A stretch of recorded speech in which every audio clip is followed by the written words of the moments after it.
কথা ছিল বিডিং, যে আমরা কোম্পানিগুলার যে বিভিন্ন কোম্পানির যে ক্রেডিবিলিটি এটা দেখব, তারপরে যারা আমাকে সব থেকে লোয়েস্ট বাজেটে এটা দিতে পারবে আমরা তাদেরটা গ্রহণ করব।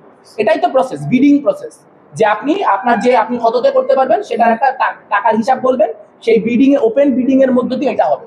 কোনো বিডিং প্রসেস হয় না, তাহলে এইটা আর কিছু না হোক, এটা তো স্বজনপ্রীতি অন্তত, যে আপনি একটা অখ্যাত কোম্পানিকে এই কাজ দিচ্ছেন, সেই কাজটা আপনি কিসের বেসিসে দিচ্ছেন তার কোনো নাম নাই, কোনো নিশানা নাই। আমাদের একজন সাংবাদিক এসে বলছেন তিনি 4 দিন খুঁজে তাদেরকে খুঁজে পাচ্ছেন।